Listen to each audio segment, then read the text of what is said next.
हमारी एक बहुत ही इम्पोर्टेंट प्रेस कॉन्फ्रेंस के लिए आपको, जैसे कि आपने देखा कल प्रदेश सरकार ने बड़ी हर्षोल्लास से कि 9 साल, क्योंकि 21 अक्टूबर को इस सरकार के 9 साल पूरे हो गए थे। लेकिन हालांकि ये 9 साल जरूर, इन्होंने कहा कि 9 साल बेमिसाल, और पता नहीं क्या क्या ट्रेंड भी चलवा रहे थे। 9 साल में ऐसा काम हो गया, वैसा काम हो गया, और अब 1 साल में ये। पहली बात तो 1 साल बचा नहीं है, 7 महीने की सरकार कुल शेष बाकी है, क्योंकि 1 महीने का आचार संहिता हरियाणा के चुनाव में और 3 महीने की आचार संहिता लोकसभा के चुनाव में, और अभी जैसा कि आपकी जानकारी, तो कुल मिलाकर 7 महीने की सरकार शेष बाकी है और चुनावी मोड में प्रदेश आ चुका है। जब 7 महीने बचे इस सरकार के कार्यकाल के, लेकिन जो इन्होंने कल 9 साल बेमिसाल और ये वो, तो आज हमारा उस बात को लेकर कुछ सरकार से हम प्रश्न पूछना चाहते हैं, क्योंकि सच्चाई है कि हरियाणा की जनता हर वर्ग आज त्रस्त है। इन्होंने हरियाणा को विकास की पटरी से उतार दिया आज, और हरियाणा का बहुत नुकसान किया। ऐसे में हम इस सरकार से कुछ सवाल पूछना चाहते हैं। सही नारा जो है वो 9 साल बेमिसाल नहीं है, सही नारा है 9 साल क्यों है हरियाणा बेहाल।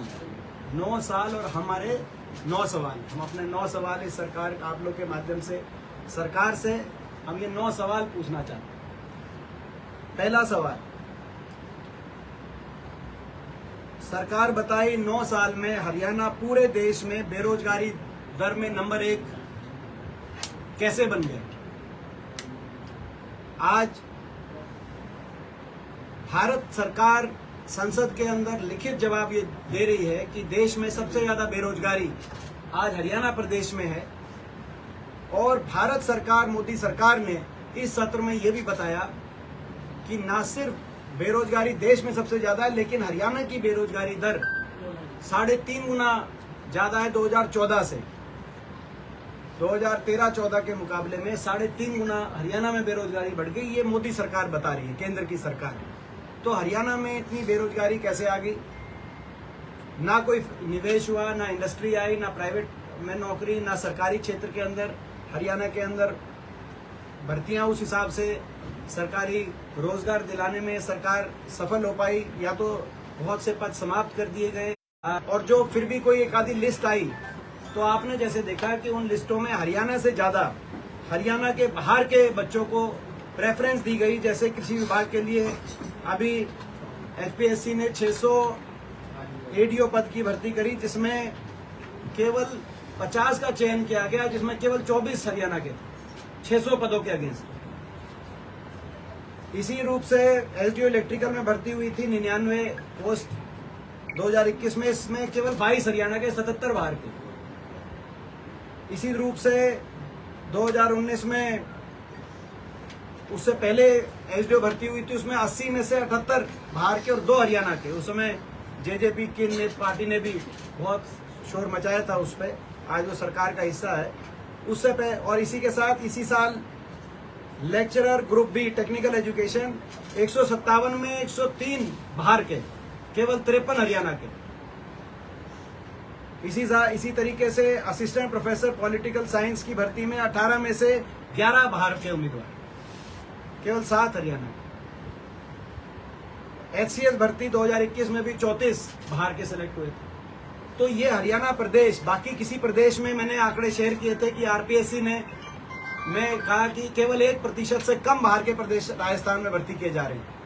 हरियाणा एक ऐसा प्रदेश है जो जहां पे हरियाणा वासियों से ज्यादा, यहां तक कि 3.25 करोड़ हरियाणा वासियों में से कोई एक भी उपयुक्त नहीं मिला एचपीएससी के चेयरमैन के लायक। उनको भी झारखंड से लाके नियुक्ति की गई। हरियाणा अकेला प्रदेश है जहां भर्ती करने वाले कमीशन के चेयरमैन उस प्रदेश के ही नहीं, दूसरे प्रदेश के। ये एक नया, मैं समझता हूँ, तजुर्बा सरकार ने, और यही कारण है कि आज सरकार, पहला हमारा प्रश्न है, नंबर 1 बेरोजगारी कैसे बन गया हरियाणा में। पेपर लीक, भर्ती घोटाले, नोट फॉर जॉब, इन सारे बड़े बड़े घोटालों में के जांच के लिए सीबीआई और ईडी हरियाणा में कब पहुंच रही है, पहला हमारा प्रश्न। दूसरा प्रश्न, हरियाणा महंगाई और गरीब कल्याण योजना बंद करने में नंबर 1 क्यों बना, कैसे बना? महंगाई में हरियाणा नंबर 1। आपको पता है कि पीछे एनएसओ की रिपोर्ट में बताया गया कि देश भर में महंगाई में हरियाणा नंबर 1 है। एनएसओ भारत सरकार की रिपोर्ट के अनुसार मई 2023 में खुदरा महंगाई दर हरियाणा में पूरे देश में सबसे रिकॉर्ड स्तर पे पहुंच गई थी। ये मई 2023 की लेटेस्ट रिपोर्ट भारत सरकार की है, क्योंकि वैट सबसे ज्यादा है हरियाणा में, सबसे ज्यादा वैट लगाया गया है। डीजल, पेट्रोल, रसोई गैस का सिलेंडर, बच्चों की स्कूल की फीस, बिजली के बिल। आज भी पीपीपी परिवार पहचान पत्र के जंजाल में, पोर्टल के जंजाल में गरीब आदमी को, हरियाणा के नागरिकों को फंसाकर गरीब कल्याण योजनाओं से वंचित करने में हरियाणा सरकार नंबर 1, महंगाई में नंबर 1, देश 3 नंबर पे क्यों आ गया? और विकास की पटरी से हरियाणा क्यों उतर गया? बड़ी बड़ी नई योजनाएं तो आई नहीं, बड़े मंजूर शुदा परियोजनाओं को क्यों ठंडे बस्ते में डाल दिया गया या रद्द कर दिया गया? जो हमारे समय की मंजूर शुदा परियोजनाएं थी आपके सामने है। मैं एक उदाहरण देना चाहता हूं। 9 साल की हुड्डा सरकार में प्रति व्यक्ति आय कांस्टेंट प्राइसेस पे पर कैपिटा इनकम 16,872 से बढ़कर 1.25 लाख रुपए तक पहुंची थी, और करंट प्राइसेस में जो 32,000 से 1,57,000, यानी कुल मिलाकर प्रति व्यक्ति आय 640% की वृद्धि हुई थी 9 साल में हुड्डा सरकार में, 640%। इसकी तुलना में 9 साल की खट्टर सरकार, बीजेपी की सरकार में प्रति व्यक्ति आय केवल 45% बढ़ा है, यानी कि एक तरफ 7.5 गुना बढ़ा था 9 साल के कार्यकाल में, 7.5 गुना प्रति व्यक्ति आय में बढ़ोतरी हुई थी हरियाणा, प्रत्येक हरियाणावासी के, और दूसरी तरफ केवल 1.4 गुना बढ़ोतरी। तो ये आप देख सकते हैं, कोई नई परियोजना आई नहीं। हम सरकार से पूछना चाहते हैं, क्यों 1 इंच भी नई रेल की लाइन नहीं बनी हरियाणा में? सरकार बताए। मैंने कहा विकास में हरियाणा पीछे क्यों चला गया? क्यों 1 भी इंच रेल की लाइन नहीं बनी? क्यों 1 इंच मेट्रो नहीं बनी? जब 4 साल, जब मेट्रो 2010 से बाहर आई दिल्ली के बाहर, उससे पहले दिल्ली में से बाहर अलाउड नहीं थी, जब उस 4 साल में हम हरियाणा के अंदर 81 किलोमीटर मेट्रो 4 साल में हुड्डा सरकार के समय बन सकती थी, तो 9 साल में 81 नहीं, 8 नहीं, 1 किलोमीटर, आधा किलोमीटर, 8 खंबे तो बन सकते थे। लेकिन क्यों 1 इंच मेट्रो नहीं बनी? क्यों 1 इंच रेल की लाइन नहीं बिछी? क्यों 1 इंच नया थर्मल कारखाना नहीं लगा? क्यों एक नई आईएमटी या औद्योगिक केंद्र, औद्योगिक क्षेत्र हरियाणा के अंदर स्थापित नहीं करा पाई ये सरकार बताए। विकास में क्यों ठप? और निवेश में, निवेश दर में आपको जैसे पता है, आरबीआई ने अभी पीछे जो आंकड़े निकाले उसके अनुसार हरियाणा निवेश दर में सबसे कम निवेश हो रहा है हरियाणा। मैंने चंडीगढ़ में प्रेस कॉन्फ्रेंस भी करी थी इसको लेकर। तो आज विकास और निवेश में हरियाणा क्यों लुढ़क गया, देश में सबसे पीछे क्यों आ गया, ये हमारा अगला प्रश्न था। चौथा सवाल, जो प्रदेश हरियाणा कांग्रेस की सरकार के समय, हुड्डा सरकार के समय, किसानों को जिस प्रदेश में सबसे ज्यादा रेट मिलते थे, भाव, सबसे सस्ती बिजली मिलती थी, सबसे ज्यादा सब्सिडी मिलती थी, बिल माफी होती थी, लोन माफी की सुविधा किसान को थी, आज वही प्रदेश हरियाणा देश में किसान अत्याचार में नंबर 1 कैसे बन गया? हमारा सवाल। सबसे ज्यादा किसान आंदोलन में अगर लाठीचार्ज हुआ किसान पे तो हरियाणा के अंदर हुआ। सबसे ज्यादा अगर किसान पे आंसू गैस के गोले दागे गए, उसको पानी की बौछारों के निशाने पे लिया गया, उस पर हर प्रकार का अत्याचार हुआ तो हरियाणा प्रदेश के अंदर हुआ। सबसे ज्यादा मुकदमे अगर बनाए किसानों पे तो हरियाणा प्रदेश में, और उसके बाद समझौता हुआ, 750 किसानों की जानें चली गई, उसमें समझौता हुआ। हम सरकार से पूछना चाहते हैं उस समझौते का क्या हुआ? ये हमारा अगला प्रश्न है। आज किसान अत्याचार में देश में नंबर 1 पे हरियाणा कैसे पहुंचा? बेरोजगारी में 1, महंगाई में 1, विकास निवेश में सबसे आखिरी, और किसान अत्याचार में नंबर 1। 5वां हमारा सवाल, हरियाणा को भ्रष्टाचार और घोटालों में नंबर 1 किसने बनाया? कैसे बना हरियाणा भ्रष्टाचार और घोटालों में नंबर 1? एक के बाद एक घोटाले, ये भ्रष्टाचार के आधार पर सरकार बनी है जेजेपी का। आपको पता है, आज सबके सामने बात है कि कोई 5100 बुढ़ापा पेंशन समझौता हुआ नहीं था। ये ये तो अपने भ्रष्टाचार की फाइलों को बंद कराने के लिए और भ्रष्टाचार की छूट के लिए महकमे बांटकर प्रदेश को लूटने के लिए ये गठबंधन हुआ था। आज सबके सामने आ चुका है एक के बाद एक घोटाला। घोटालों की हर रोज, हर महीने, हर हफ्ते एक नई लिस्ट आती है, कोई नया घोटाला आता है। जमीन घोटाला नीरज दफ्तवार, जमीन और संपत्ति घोटाला जवाहर यादव, शराब घोटाला डिप्टी सीएम महकमा, जहरीली शराब घोटाला, सीएजी आबकारी घोटाला लेटेस्ट, HSSC घोटाला, HPSC घोटाला, पेपर लीक घोटाला, कैश फॉर जॉब घोटाला, डाडम खनन घोटाला, यमुना खनन घोटाला, ग्वाल पहाड़ी घोटाला, प्रॉपर्टी ID घोटाला, धान घोटाला, चावल घोटाला, बाजरा खरीद घोटाला, राशन घोटाला, सफाई फंड घोटाला, रोडवेज किलोमीटर स्कीम घोटाला, एस्टेट घोटाला, छात्रवृत्ति घोटाला, फसल बीमा योजना घोटाला, बिजली मीटर खरीद घोटाला, मेडिकल सामान खरीद घोटाला, शुगर मिल घोटाला, अमृत योजना घोटाला, जो अरविंद शर्मा जी ने जो कहा कि रोहतक के कोई पूर्व मंत्री उसमें शामिल है, अमृत योजना घोटाला, सड़क निर्माण घोटाला, स्टेडियम निर्माण घोटाला अंबाला के अंदर जो किया जा रहा है, फैमिली ID घोटाला, आयुष्मान योजना घोटाला इत्यादि। ये घोटालों का प्रदेश, भ्रष्टाचार में प्रदेश में नंबर 1 बन गया। भ्रष्टाचार के आधार पर समझौता हो गया और जो है भ्रष्टाचार के आधार पर समझौते वाली सरकार ने आज हरियाणा को भ्रष्टाचार में इतना कलंकित कैसे किया, ये हमारा प्रश्न। सवाल नंबर 6, जो हरियाणा खेल खिलाड़ियों का हरियाणा था, दूध दही का खाना था, आज वो हरियाणा नशाखोरी में देश में नंबर 1 कैसे बन गया? नशे का कोई लेना देना था हरियाणा में? आज हरियाणा के कोने कोने में नशे की समस्या इतनी व्यापक कैसे हो गई? बेरोजगारी देश में सबसे ज्यादा, नशा देश में सबसे ज्यादा, पंजाब से ज्यादा ओवरडोज में डेथ हो गई पिछले साल हरियाणा में। पंजाब में जब इतनी ओवरडोज की डेथ हुई तो पूरे पंजाब की राजनीति नशे के इर्द गिर्द घूम गई, लेकिन हरियाणा के अंदर जो आज सरकार ये जवाब भी उसको देना नहीं चाहती। ये हमारा सवाल कि नशाखोरी में देश में नंबर 1 हरियाणा कैसे बन गया। अगला सवाल, जो कांग्रेस राज में हुड्डा साहब की सरकार के समय अपराधी और गैंगस्टर हरियाणा छोड़ के भाग गए थे, उस हरियाणा को अपराध में नंबर 1 किसने बनवाया? और ये अपराध में सबसे आगे के प्रदेशों में हरियाणा भारत सरकार बता रहा है। भारत सरकार के आंकड़े महिलाओं के ऊपर अपराध में टॉप 5 में, महिलाओं के ऊपर, दलितों के ऊपर अपराध में टॉप 5 में हरियाणा पहुंच चुका है। जैसे कि आप जानते हो, कानून व्यवस्था चौपट होने के कारण, व्यापक बड़ी घटनाएं होने के कारण बड़ा जान माल का नुकसान जो आपने देखा, कई बार हरियाणा में इस तरह के बड़े जो है परिस्थितियां बनी, जो कानून व्यवस्था विफल हो गई, मशीनरी मफिन हो गई, उसके नुकसान में भी जम्मू कश्मीर से ज्यादा नुकसान जान माल का इस सरकार में हरियाणा में बार। तो हर तरीके से कानून व्यवस्था में की विफलता में आज हरियाणा देश में सबसे खराब स्थिति में क्यों आया, ये प्रश्न बनता है।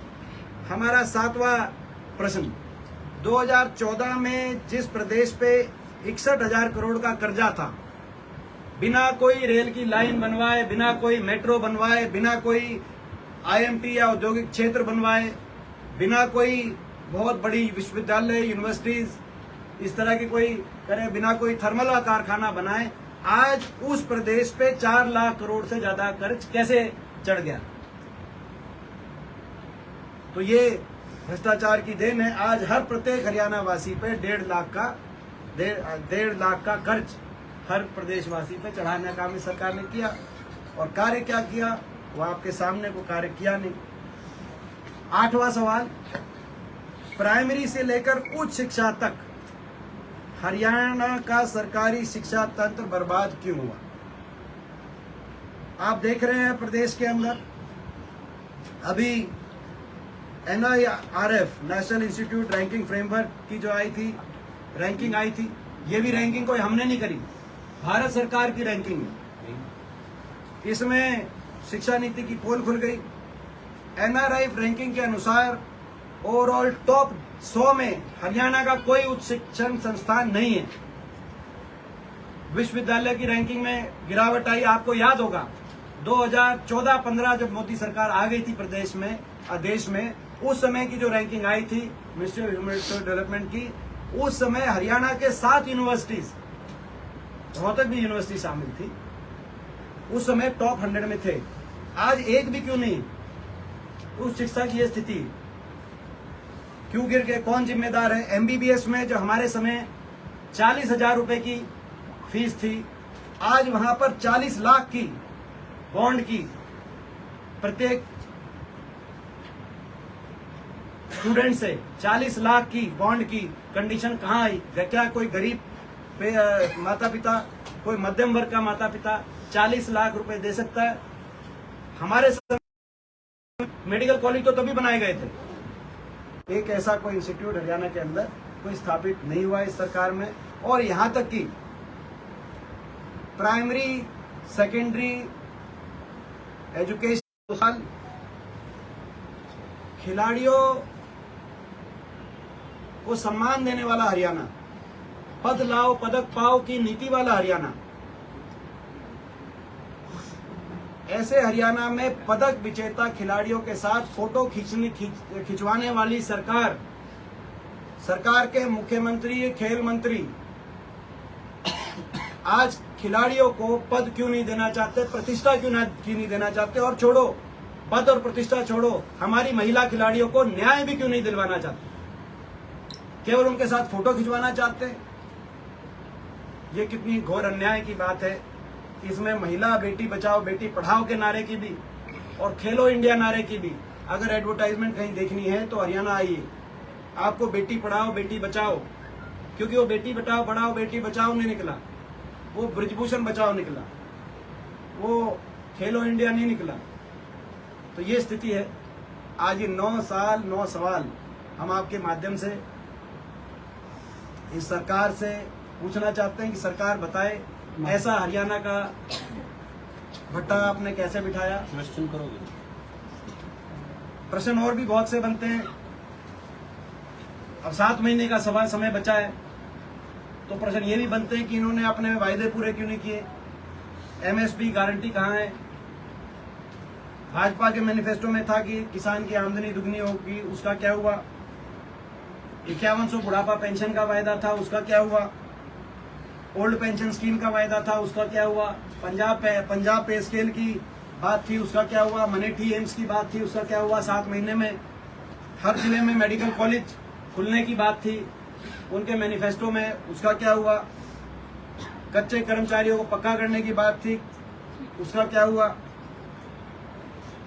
ये सारी जो उनकी मैनिफेस्टो की और भी बहुत से ऐसे हैं जो उनके मैनिफेस्टो में अगर देखा जाए बीजेपी और जेजेपी, खैर वो तो मैनिफेस्टो की तो कोई बात रही नहीं, ये तो गठबंधन है ही नहीं। मैनिफेस्टो के आधार पे तो ठगबंधन साबित हुआ, जैसे कि आप सब जानते हैं, कोई में नई बात नहीं है। ये आपको हम प्रेस नोट के माध्यम से आप सबको पहुंचवाएंगे ताकि आपका काम, हम आप लोग का भी ध्यान रखते हैं, आप लोग का भी ख्याल रखते हैं, तो आप भी हमारा ख्याल रखना। जब हम प्रेस नोट भेजें तो उसमें ज़्यादा काट छाट मत करना। हमारे 9 साल 9 सवाल, क्यों प्रदेश की जनता बेहाल, ये मैं समझता हूं कि जो है। और एक और मैं बात कहना चाहूंगा,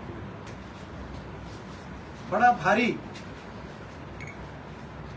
इस सरकार ने काम तो कुछ किए नहीं, हरियाणा का बहुत नुकसान करा दिया, लेकिन मेरी जानकारी में आया है कि लगभग सरकार ने डीपीआर महकमे में 525 करोड़ का बजट 2023-24 के लिए, जिसमें से 250 करोड़ का इलेक्ट्रॉनिक मीडिया के लिए और फिर अलग अलग, तो इतना भारी बजट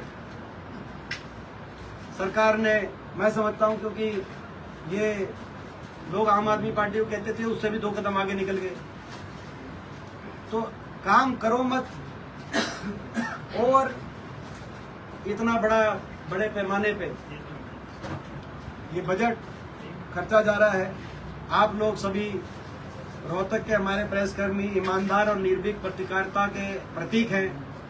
मैं समझता हूं कि आपकी कलम में वो साख है और वो ईमानदारी है जिसको किसी भी प्रकार का कोई बजट प्रभावित नहीं कर सकता। और आप हमारी खबरें अच्छी तरह लगाएंगे।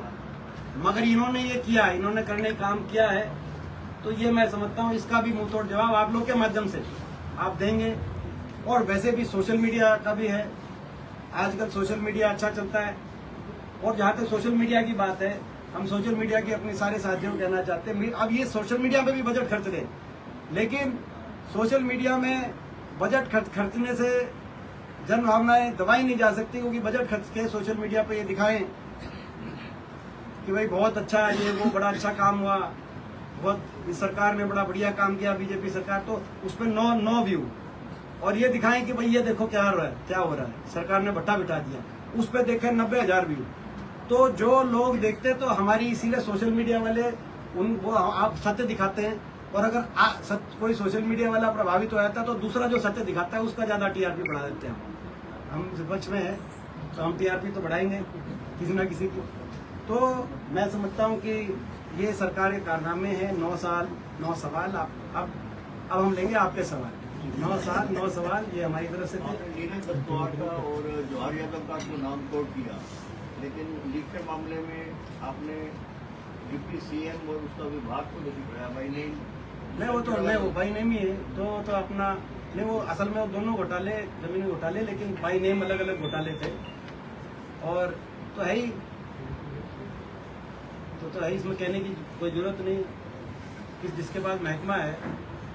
और हम तो कह ही रहे हैं, ये तो गठबंधन ही भ्रष्टाचार के आधार पे हुआ है। 5100 बुढ़ापा पेंशन तो केवल लोगों को दिखाने के लिए कहा था। और हम क्या कह रहे हैं, जेजेपी के विधायक ही बता रहे हैं, नारनौल से विधायक पंडित राम कुमार गौतम जी बता रहे हैं कि खोपर एकलाई जीवन लग रहा है। वो कह रहे हैं, ऑफिशियली का रिकॉर्ड है, उनका स्टेटमेंट है। इसके बाद कहने की क्या गुंजाइश रहती, कौन जीवन है? तो ये जीवनवारी की सरकार है। मैं आपको बताऊं, ये सरकार प्रदेश के लोगों के, ईमानदार लोगों की खून पसीने से कमाई गई राजस्व को जीवने की सरकार साबित हो रही है। ये उन्होंने ठीक कहा। तो इसमें जेजेपी और बीजेपी में कंपटीशन चल रहा है, कौन सा ज्यादा, किसका कौन मंत्री, कौन ज्यादा इसमें आगे आएगा। और ये हम बताएं उससे पहले दादा गौतम बता गए। हम धन्यवाद करते हैं, पंडित हमारे डॉक्टर अरविंद शर्मा जी बता गए, हम उनका धन्यवाद करते। उन्होंने बता दिया कि भाई अमृत घोटाले में क्या, कौन, हमने तो कहा नहीं कुछ, पलट भी गए वो तो चलो, तो वो तो कोई जो है वो तो फिर पलट जाएंगे। तो क्या है, वो तो जो है जो वो तो जिसको पलटना है वो कोई एक बार तो नहीं पलटेगा, वो कई बार पलटेगा। अच्छा एमपी साहब, आपने कहा कि स्टेट की जो जॉब्स हैं वो आउटसाइडर्स को दी जा रही है, तो इसके पीछे गवर्नमेंट का क्या इंटरेस्ट है? नहीं, इसके इसमें पीछे कोई इनकी साजिश है, क्या है, कॉन्स्पिरेसी है, कोई पर्पस क्या है इनका? देखिए, कई बातें इसमें मैं हर गवर्नमेंट का एक कर्तव्य होता है सरकार की कि वो अपने प्रदेश के नौजवानों की अधिकारों की रक्षा करे। उसका कई तरीके से उसकी रक्षा की जाती है। उदाहरण के तौर पे ज्यादातर प्रदेश ऐसे हैं जहाँ पे जितने भी आपके इम्तिहान होंगे वो उनकी लैंग्वेज में लेना कंपलसरी है। गुजरात उसमें शामिल है, गुजराती भाषा में देना पड़ेगा आपको। पंजाब हो गया, पंजाबी भाषा में देना, तमिलनाडु, कर्नाटक, उड़ीसा, वेस्ट बंगाल, हर जगह आपको उनकी लैंग्वेज में देना पड़ेगा। जहाँ पे उनकी लैंग्वेज नहीं है और हिंदी में आए, जैसे हम हिंदी उसमें आते हैं रीजन में, तो जैसे राजस्थान में मैंने कहा, राजस्थान के अंदर 40% राजस्थान की जनरल नॉलेज। और जैसा कि बीडी कल्ला जी जो आगे शिक्षा मंत्री थे, उनके पास ये जो है उन्होंने राजस्थान की विधानसभा में जवाब दिया कि पिछले गहलोत सरकार के कार्यकाल में 1% से कम नौकरी राजस्थान से बाहर को के जो है लोगों को राजस्थान में मिली, चाहे वो आरपीएससी की बात हो, चाहे वो स्टाफ सिलेक्शन की बात हो। हरियाणा के अंदर इससे विपरीत स्थिति बन रही है। ना तो कोई अपना जनरल नॉलेज का कोई प्रावधान रखा गया है, डोमिसाइल की जो कंडीशन थी वो रिलैक्स कर दी गई है। आपके सामने डोमिसाइल की कंडीशन रिलैक्स कर दी गई 5 साल। तो ये एक अकेला ऐसा प्रदेश है, एचपीएससी के चेयरमैन बाहर से लाके नियुक्त कर दिए गए, उनकी जितनी भी भर्तियां आ रही हैं या तो रिक्त पद छोड़े जा रहे हैं या वो बाहर से आके भर्ती हो रहे हैं। एक के बाद एक लिस्टें आ रही हैं और दफ्तरों के अंदर करोड़ों रुपए की बरामदगी हो रही है। जब दफ्तरों के अंदर करोड़ों रुपए की बरामदगी हो रही हो एचपीएससी में, एचएसएससी में, अगर आप बाहर, मेरा ये अंदाजा है, बाकी ये जब ये जांच का विषय है कि भाई इतने बड़े पैमाने पे बाहर के नौजवानों को हरियाणा में जो रोजगार मिला, मगर मेरा ये अंदाजा है ये जो पेपर लीक गैंग और ये जो हैं, ये जो सारे हैं, ये जो बाहर, अगर आप बाहर के नौजवानों को अगर भ्रष्टाचार के माध्यम से अगर दोगे तो हरियाणा के अंदर वो जो है उस रूप में आपकी जो है, मैं समझता हूँ कि उस बात को दबाए रखे रहने के लिए बाहर के नौजवानों में आप जो है इसके लूट खसूट करके वहां पे उस माध्यम से आप जॉब दो, तो कहीं ना कहीं भ्रष्टाचार इसके पीछे अगर कोई कारण है, मेरा मानना है कोई गहरी साजिश से ज्यादा भ्रष्टाचार। और दूसरा, मुख्यमंत्री जी ने तो स्वयं कह दिया था कि हरियाणा निवासी कंधे से नीचे मजबूत होते ऊपर कमजोर होते, ऐसा लगता है कि वो अपनी बात को सही साबित करने के लिए जो है इस तरह की जो लिस्टें हैं जो निकलती हैं, तो हम अपनी बात को सही साबित करने के लिए इन लिस्टों को निकलवाने में आमादा रहते हैं। मगर असली कारण अगर रूट का कारण है तो भ्रष्टाचार। भूपेंद्र जी, आपने बहुत से घोटालों का जिक्र किया और कुछ नाम भी लिए, और चाहे भूपेंद्र हुड्डा हो या आप हो या कांग्रेस का कोई लीडर ये कह रहे हैं कि कांग्रेस की सरकार बनने जा रही है, क्या उन लोगों के खिलाफ आपकी सरकार बनने के बाद एफआईआर दर्ज होगी? देखिए, भ्रष्टाचारों की एक लंबी लिस्ट मैंने आपको बताई, मैं समझता हूं कि आपको बताई नहीं, आपको पता ही है इनकी भ्रष्टाचार की, जो ये वही भ्रष्टाचार के मामले हैं जो समय समय पे मीडिया के माध्यम से उजागर हुए हैं पिछले 9 साल में। मैंने सारी लिस्ट एक साथ आपके सामने पढ़ दी। मैं मानता हूं कि कांग्रेस पार्टी एक बाकायदा चार्जशीट तय करेगी, चार्जशीट एक कमेटी बनेगी हमारी, जो कि सारे ये जो घोटाले हैं इनको सारे सरकार के खिलाफ एक चार्जशीट हम लेके आएंगे, और लोगों के आशीर्वाद से अगर कांग्रेस पार्टी की सरकार बनती है प्रदेश में, तो मैं उम्मीद करूंगा निश्चित तौर से जहां ये भ्रष्टाचार के मामले आए वहां पे कार्रवाई। आपने पर्टिकुलर नाम लिए हैं, आपने नाम ले दिया तो एक किस्म से ये कह सकते हैं कि पर्टिकुलर उन लोगों ने भ्रष्टाचार किया, तो ऐसे लोगों के खिलाफ क्या एफआईआर दर्ज कराई है? देखिए, मैंने जो भ्रष्टाचार के जितने भी मामले बताए हैं आपको, उन सब मामलों में जांच होनी चाहिए और भ्रष्टाचार की उचित कार्रवाई होनी चाहिए। यदि कांग्रेस पार्टी को अवसर मिलता है तो जितने भी भ्रष्टाचार के मामले हैं उनमें जांच होगी और हम पूरी कार्रवाई कराएं, जो उचित कार्रवाई हो, जो बनती है कार्रवाई हो तो होनी चाहिए।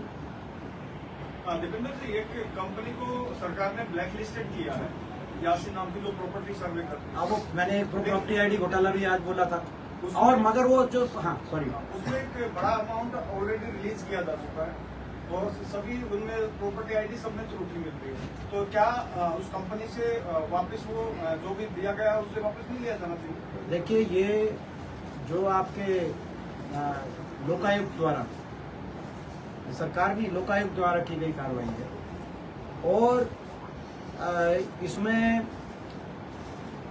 करोड़ों रुपए की पेमेंट हो चुकी है। ये आज ही कार्रवाई हुई है, तो निश्चित तौर पे ये फैमिली आईडी का जो प्रॉपर्टी आईडी का जो घोटाला था, ये बड़े व्यापक पैमाने पे घोटाला था, जिसकी वजह से हरियाणा के, आज उन्होंने बताया कि पता नहीं कितने लाखों जो है प्रॉपर्टी आईडी के मामले गलत है, त्रुटियां पाई गई, लाखों की संख्या। तो एग्जैक्ट फिगर आपको ध्यान होगा, लेकिन 48 लाख के आसपास। हाँ, तो बहुत बड़ी संख्या में 40 लाख जैसे आप बता, तो बहुत बड़ी संख्या होती है। तो एक बड़ी इतने व्यापक पैमाने पे घोटाला हरियाणा की सरकार की मध्यस्थता के बिना, सरकार के बैठे हुए मंत्रियों की इन्वॉल्वमेंट के बिना संभव नहीं है। अब लोकायुक्त ने उसके खिलाफ कार्रवाई के लिए अपने आदेश दे दिए, लेकिन ब्लैक लिस्ट लेने से काम नहीं चलेगा। ये भी एक वैसा ही विषय है कि जो भी भ्रष्टाचार में इसमें शामिल पाया गया उस पर पूरी कार्रवाई हो। कई घोटाले तो इसमें मैंने लिखे नहीं। रोहतक में सफाई घोटाला, मतलब ये तो वो वाले घोटाले हैं जिन्होंने प्रदेश की हेडलाइन में जो आए, प्रदेश की हेडलाइन में। जो स्थानीय घोटाले हैं, फरीदाबाद के अंदर कॉरपोरेशन घोटाला, म्यूनसिपल कॉरपोरेशन घोटाला, वो जो हमारे एक विधायक, जो गुड़गांव के अंदर म्यूनसिपल कॉरपोरेशन घोटाला, रोहतक के अंदर सफाई टेंडर घोटाला, वो आपने देखा, वो भी सामने आया था। तो वो लोकल लेवल के घोटाले इसमें नहीं है, इसमें तो क्या प्रदेश स्तर के घोटालों की लिस्ट है। इन बीजेपी के घोटालों के लिए हमें एक नई किताब निकलवानी पड़ेगी।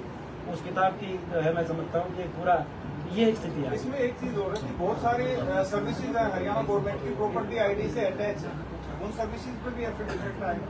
बिल्कुल, गवर्नमेंट के बिना सरकार हर प्रकार के सरकारी एजेंसीज का दुरुपयोग करे इस बड़े पैमाने पे, वो सरकार जो है आज उस लोकतंत्र की रक्षा के लिए, विपक्ष तो लड़ाई लड़े, लेकिन उसके लिए आप लोग भी इस बात को समझें कि अगर इस तरीके से सरकार विपक्ष की आवाज को, अब राजस्थान में चुनाव के डिक्लेयर होते ही ये छापे जो पड़ रहे मारे जा रहे हैं।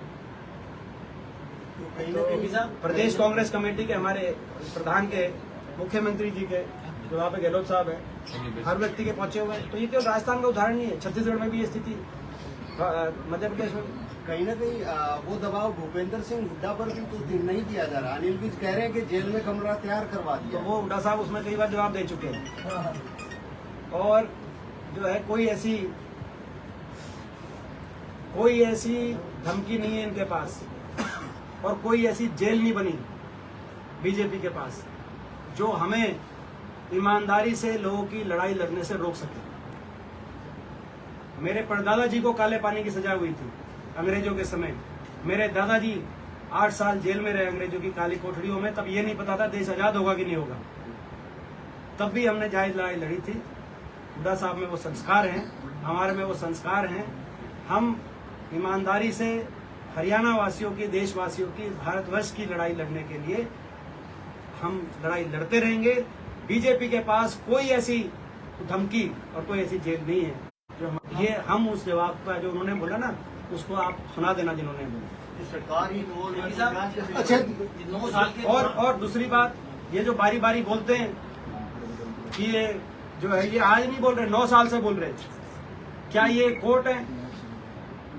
क्या ये जज है? कैसे बोल सकते हैं? कोई सरकार में बैठा हुआ कोई व्यक्ति, आज आपने बोला, मेरे से प्रश्न पूछा कि इतने घोटाले गिनवाए, तो मैंने यही कहा कि जांच होनी चाहिए और जांच के उचित कार्रवाई होनी चाहिए। मैंने नहीं कहा कि किसी को जेल में डलवाएंगे, किसी को जेल, क्योंकि ये तो प्रजातंत्र का तो ये तो नियम है कि जांच हो। ये इनको किसने अधिकार दिया भाई ये कहने के लिए? और यही हम कह रहे हैं कि प्रजातंत्र को बचाने की भी लड़ाई।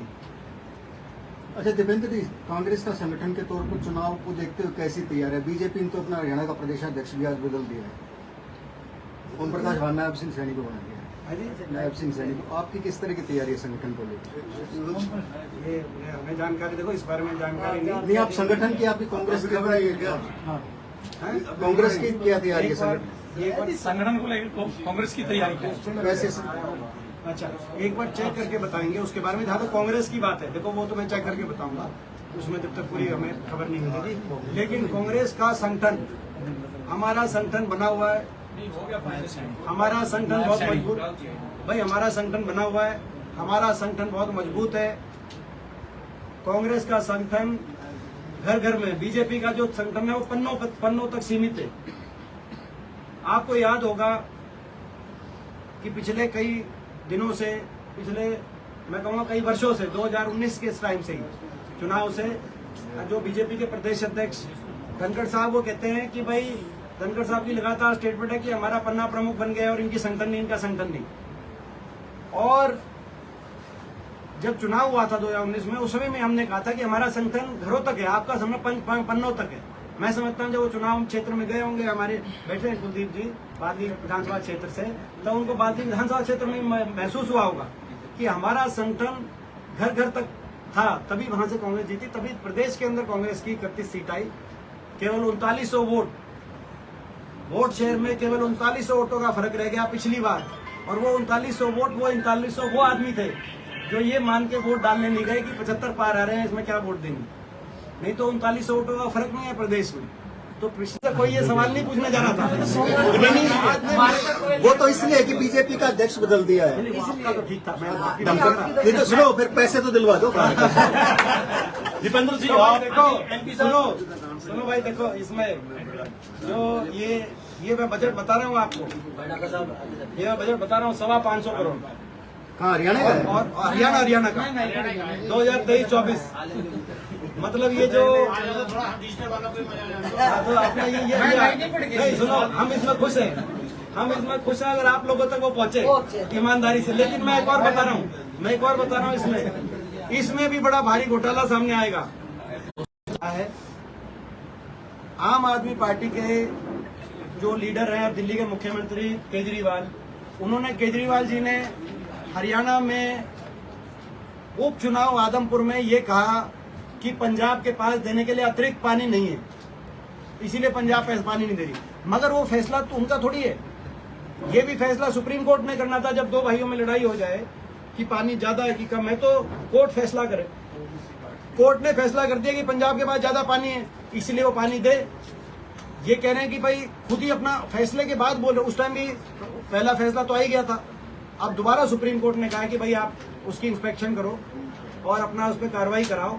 तो जब फैसला आ गया कि हरियाणा में पानी कम है, पंजाब के पास ज्यादा है, पंजाब को पानी देना हरियाणा को, आम आदमी पार्टी को इसमें बात में फैसले को स्वीकार करने में कोई ऐसा नहीं होना चाहिए। कल को हरियाणा कह दे, आज कह रहे हैं कि पंजाब के पास पानी नहीं है देने को, लगातार कह रहे हैं, केजरीवाल जी भी कह रहे हैं और भगवंत मान भी कह रहे हैं।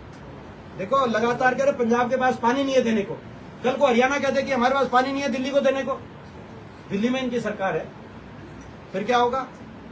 देश ऐसे नहीं चलते।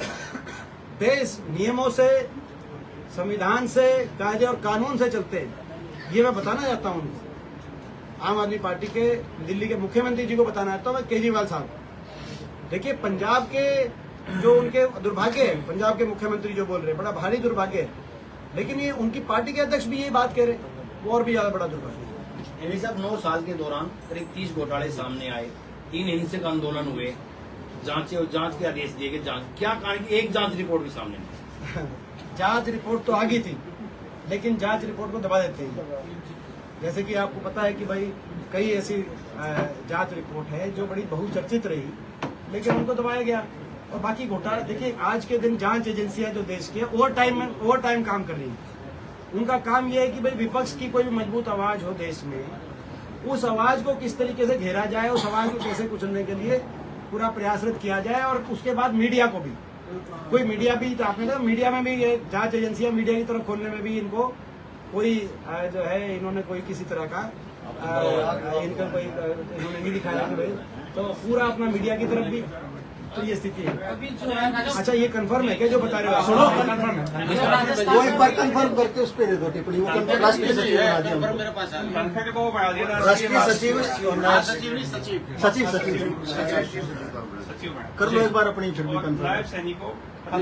देखिए इसमें तो भाजपा का ये अंदरूनी मैटर है, इस पर तो हम देखो किसी भी कोई भी पार्टी जो है उसके संगठन के फैसलों को लेकर वो उनका अंदरूनी मामला है। हम बीजेपी को कार्य जो इन्होंने किए 9 साल में घटा बिठा हरियाणा का, उस पर हम सवाल पूछते हो। तो बीजेपी की आदत है, बीजेपी की आदत है कि वो अपने काम नहीं बताते, कांग्रेस के संगठन पे सवाल पूछते रहते हैं। कांग्रेस के अंदरूनी जो है संगठन पे धनखड़ साहब भी काफी कहते थे आपके संगठन के बारे में, वो कहते थे। तो आपकी तो चिंता है, तो चिंता करें। एमपी साहब, क्या चुनाव से ठीक पहले प्रदेश अध्यक्ष का बदलना क्या संगठन के लिए सही संकेत है क्या जी? भाजपा के? क्या जातिगत तौर पे कोई साथ नहीं डाल? ओबीसी कार्ड खोलने का कोई? देखिए मैं जो मैंने कहा कि ये बीजेपी का संगठन का उनका अपना फैसला है।